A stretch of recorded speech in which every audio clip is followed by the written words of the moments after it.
तो मैं समझता हूँ कि दहशत गर्दी के ख़िलाफ़ ठीक है, हम जो कर सकते थे शायद हमने उतना नहीं किया, लेकिन दहशत गर्दी के ख़िलाफ़ इस कौम ने बड़ी लड़ाई लड़ी है। हमारी लॉ एनफोर्सिंग एजेंसीज़ ने बड़ी कुर्बानियाँ दी हैं। कोई 85,000 के करीब तो लोगों ने जो है वो शहादतें जो हैं वो दी हैं, और कोई तकरीबन कोई 150 अरब डॉलर का हम अपना नुकसान कर बैठे हैं। तो मामला ये है कि इसमें दहशत गर्दी का मुकाबला करने, दहशत गर्दी के ख़िलाफ़ लड़ने में कोई किसी किस्म की जो है वो कमी कोताही जो है वो नहीं की गई। लेकिन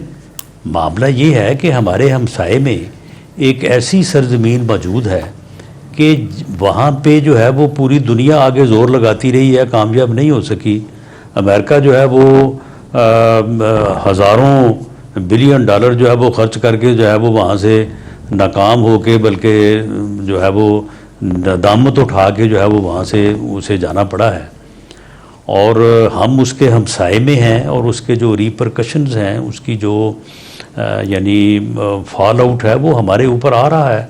और ये जो आज की सूरत हाल है, या जो कोई पिछले 2-3 महीने से ये सूरत हाल पैदा हुई है, तो उसमें अगर हमारे हमसाये में वो सूरत हाल ना हो जो कि इस वक्त है, और जिसको मैं शायद पूरी सच्चाई और पूरी डिटेल के साथ इस वक्त उसके ऊपर बात करना भी शायद कौमी मफाद में ना हो, तो ये कभी भी हम इस सूरत हाल से दो चार नहीं हो सकते थे। तो इसलिए हमने जो हो सकता था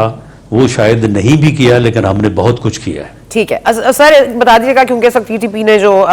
जिम्मेदारी कबूल की है उसमें उन्होंने क्लियरली कह दिया कि उमर खालिद खुरासानी का हमने बदला लिया है। और ये आपको भी पता होगा कि सीटीडी अफसर थे जो अभी कुछ दिन पहले, कुछ हफ्ते पहले, उनको भी इस तरह से मारा गया था। उन्होंने बड़े ऑपरेशंस किए थे, स्पेशली दाइश के खिलाफ। तो ये बड़े पिन पॉइंट होके, और जो सिक्योरिटी फोर्सेज है उनको ही ज़ेर अताब लाया जा रहा है। जो भी हमले हुए हैं इस वक्त इतने ज़्यादा अवामी जगहों पर नहीं हुए हैं जितना ज़्यादा सिक्योरिटी जो या तो पुलिस है या फिर हमारे सिक्योरिटी एहलकार जो इस वक्त बॉर्डर्स पर भी मौजूद हैं।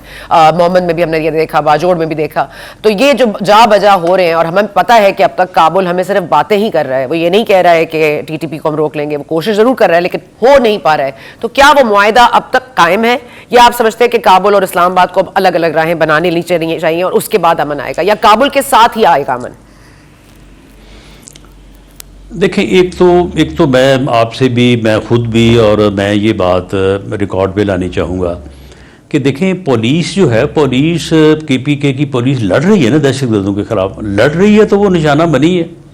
और आज भी पुलिस ही हदफ थी, और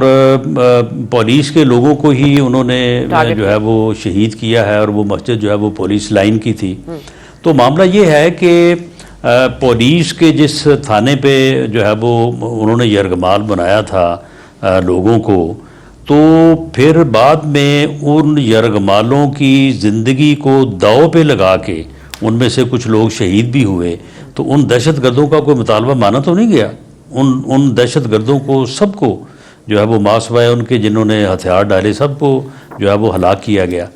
तो मामला ये है कि हर मामले में बजाय इसके कि हम ये इस बात को लेके बैठ जाएं कि जी वो यरगमाल बने क्यों थे, उन्होंने किसने कुताही की थी, कैसे कुताही की थी, तो फिर हुआ। लेकिन हमें इस पहलू को भी देखना चाहिए कि बाद में कितनी जुर्रत के साथ और कितना सर मेरा सवाल यही था। मैं तो आप नहीं सर, आप मेरे सवाल को समझे नहीं। मैं यही कह रही हूँ कि स्पेशली सिक्योरिटी फोर्सेस को ही वो टारगेट कर रहे हैं, और वो वही सबसे वनरेबल हैं, और वही उन्हीं को मारा जा रहा है जो उनके खिलाफ लड़ रहे हैं। तो मैं यही आपसे पूछना चाह रही थी कि क्या अब लगता है कि काबुल के साथ इस्लामाबाद के मामला चल सकेंगे, या हमें एक नए मुआहदे की जरूरत है, या फिर काबुल के बगैर होना पड़ेगा? इसमें अगर आप मेरी ज़ाती राय लें तो मुझे नहीं लगता कि टीटीपी और टीटीए में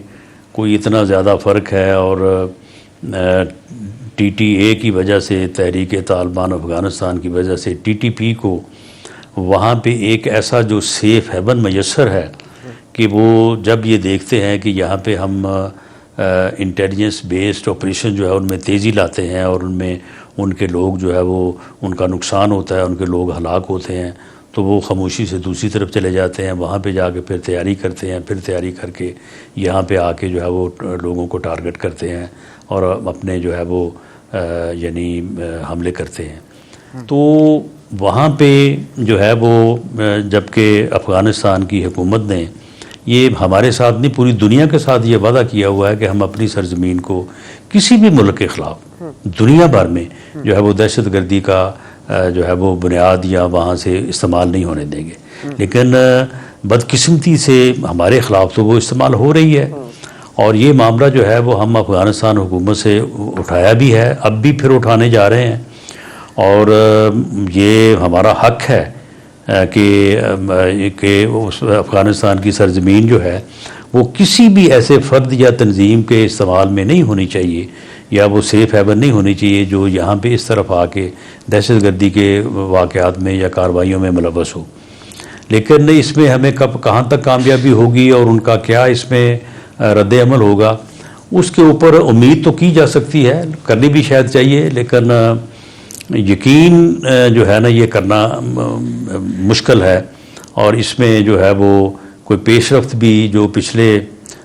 6 माह गुजरे हैं ख़ास तौर पे, जिसमें उनको बार बार ये कहा गया है कि यहाँ पे जो कार्रवाइयाँ हो रही हैं उनके ताने बाने जो हैं वो आपकी तरफ आ रहे हैं, तो उसमें कोई खातिर ख़्वाह जो है वो पेशरफ्त नहीं हुई।